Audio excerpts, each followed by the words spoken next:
Hello and welcome to Critical Line Item. My name's Tom Ravlick. Thank you so much for joining me for this particular podcast.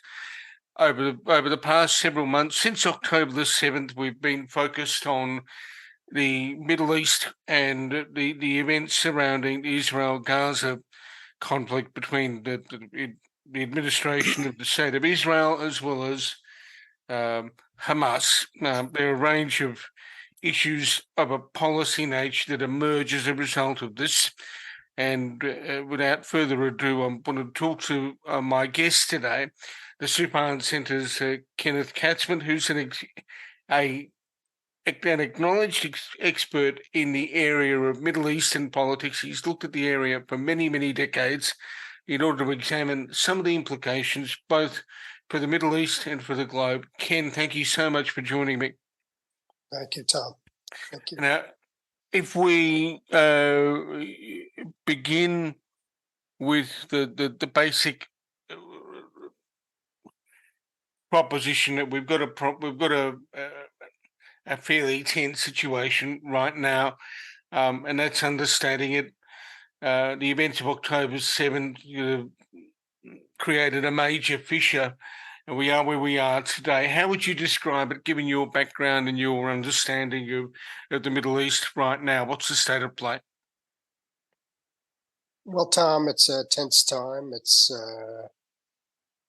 obviously been psychologically traumatic for a large part of the region. It's stirred up a lot of passions in the region, but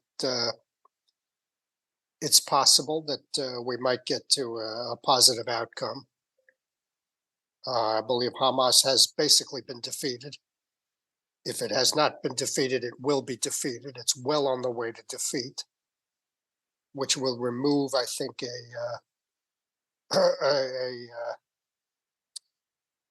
a component of the region that's been quite adverse to basically hindered any peace process whatsoever. There was a peace process in the late 80s, 1990s, early 90s, even continuing to 2000, 2001, 2003, and then it really dissolved. A lot of that was because of Hamas and armed rejectionists, Palestinians. If those can be defeated, which I will think they will be, I think we can get to a better place, a more stable Middle East. There's pillars to build on. We've had Israel and several of the Arab states, the Gulf states, others, Morocco,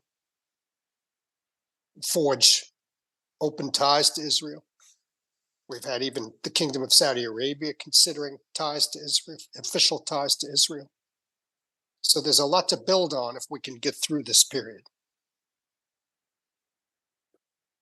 One of the challenges that people have, if they haven't been looking at the Middle East as intensely as you have over the years, and I think if I remember rightly, the last time we spoke, you've been looking at the region for at least 40, if not 50 years, right?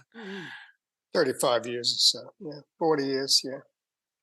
So if we take that all of the IP, the intellectual property sitting between your ears, what have been the key themes that have predominated over those decades? If you were to put the key themes on one of those little post-it notes or on the back of an envelope, what are the key things people need to remember about this region right now? Well, it's a region that basically for the 40 years I've been in the business has never been stable, never been fully stable. It is probably has more conflict now than at any time. You have internal conflict in Yemen. You have internal conflict in Syria. You have some degree of internal conflict in Iraq. You have failed states. Libya is a failed state. Iraq is emerging, not necessarily a failed state, but not exactly. Still riven by fissures. Syria is a failed state. Yemen is a failed state. now we have the Israeli-Palestinian conflict erupting. In the 40 years, I started my career in government, particularly right after the Islamic Revolution in Iran. The U.S. has never figured out a successful strategy with the Islamic Republic of Iran. The U.S. has been, in my opinion, too hesitant to confront the Islamic Republic of Iran for one reason or the other. Various options to confront Iran have always been considered and then dismissed for various reasons. Until we confront Iran and set back Iran's strategy, Iran's interests, the region is not going to be capable of being fully stabilized. How critical to understanding the region is the notion of state-sponsored militias or state-sponsored terror groups? Militias are all over the region, and that's been a problem. You have so many failed states in the region that's when militias flourish. When there's no legitimate monopoly of armed force by a government, that's when you have militias forming. We have Lebanon, for example, where the Lebanese government is too weak to disarm Hezbollah. And the United States has never taken on Hezbollah. The United States has let Hezbollah fester as a state within a state. And, this is one of the problems. Because there's been, I think, in the United States, a certain sense of wanting to limit number of U.S. casualties, not wanting to get embroiled. There's been a legacy of the Vietnam conflict. There's been a legacy of other conflicts, and it's been the United States has not really ever gotten back to the status it had, let's say during World War II, as the ultimate guarantor of liberty, freedom, human rights, democracy. And that's because the U.S. has become too unwilling to take casualties, unwilling to confront some of these quote unquote bad guys in the region. And that's been a source of the problem, in my view. If we go back to Afghanistan briefly in the 1980s, where some of the groups that people have known about, in particular, Al-Qaeda arose, and well, you're raising the Al-Qaeda example makes my point. Yeah, we had numerous opportunities before 9/11 to confront Al-Qaeda. We knew where bin Laden was. We knew he was in Afghanistan. President Clinton lobbed a few missiles at him, which missed. We had the opportunity to defeat Al-Qaeda before 9/11, and we didn't do it because, again, this hesitancy to take casualties, to get involved, and it's been disastrous in my view. Sorry to interrupt you. No, that's all right. No. You make a valid point, but then there's the source of hesitancy, which, in part, the founder of your firm had to grapple with when he was at the FBI. Sure. Where you've got the tension between the law enforcers versus the intelligence gatherers, who's at various points in time, I think we're seeing some of that in Israel, have been waiting to get more intelligence before they act or before things shut down, as opposed to deal with the problem that is apparent. Mm-hmm.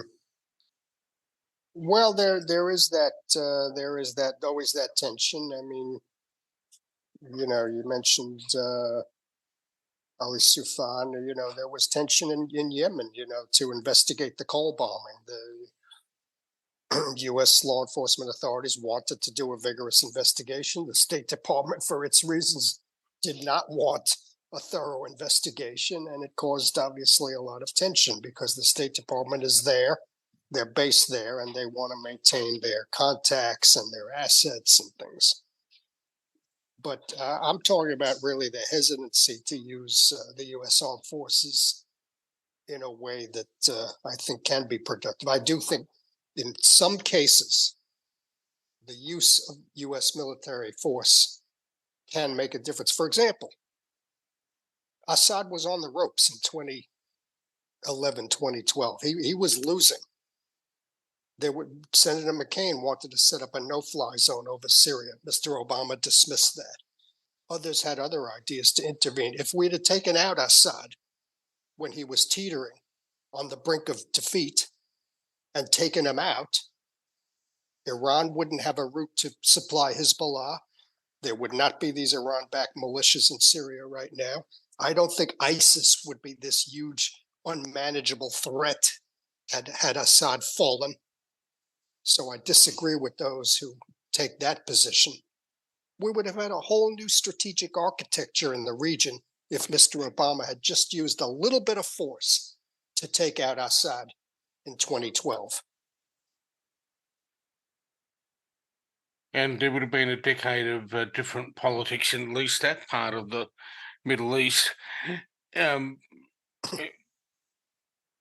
If we look more broadly in the time we have left at the overall policy challenges for the world here, one of them is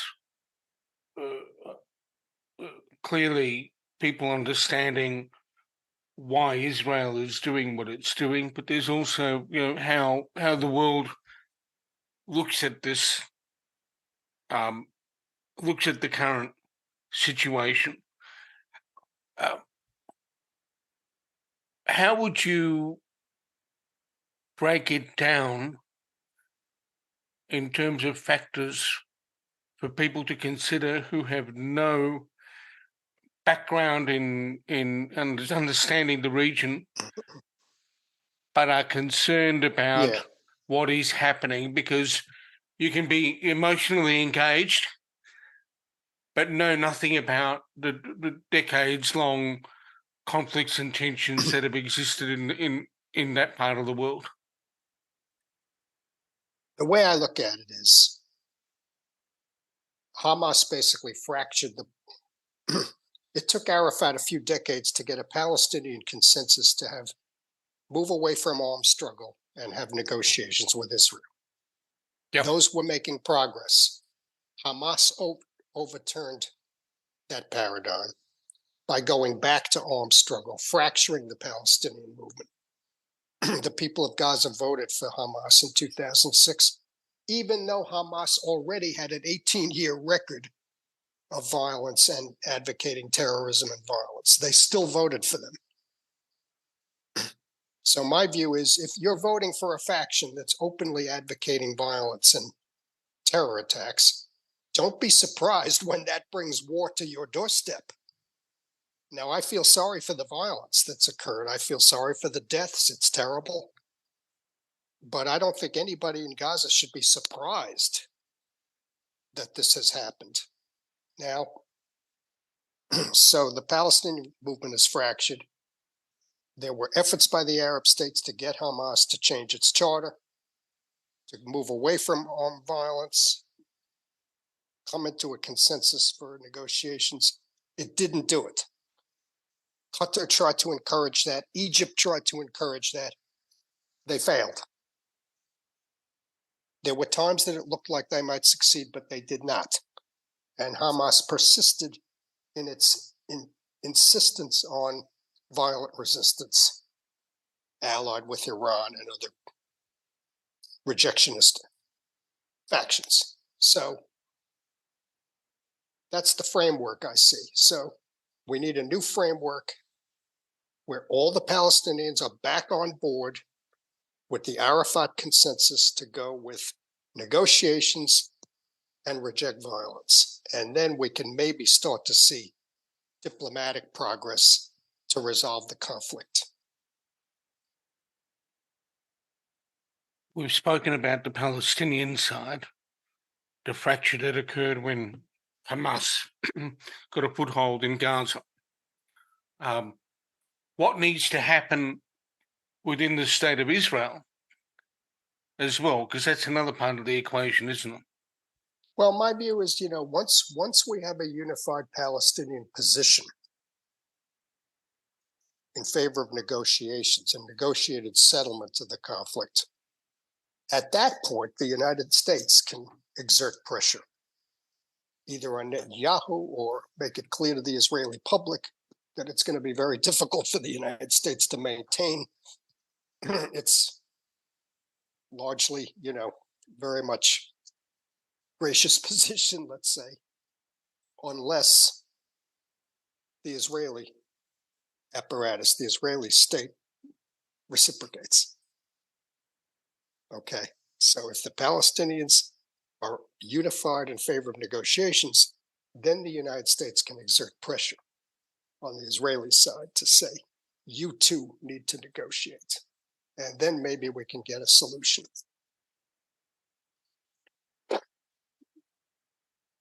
I'm sitting here in Australia at the moment. You're in the US. Where do countries like Australia, in your view, fit in the broader picture? Australia is a basically unconditional ally of the United States. Australia fought side by side in World War II, obviously, very close allies. We're now allied in countering China, other areas. But mainly, Australia is far away from the Middle East. It has not had that much influence in the Middle East. So certainly, I think what's expected of Australia is diplomatic support, perhaps economic aid to any agreement to help implement any economic agreements, that financial commitments that result from any negotiated settlement. I think that's where Australia plays a role. I've been talking to Kenneth Katzman, an expert in matters Middle East related, security related, from the Soufan Center in the United States. And we've spoken about the conflict in Gaza and Israel and possible solutions from a policy and a practical standpoint. Kenneth, thank you so much for speaking with me today. Tom, anytime, Tom.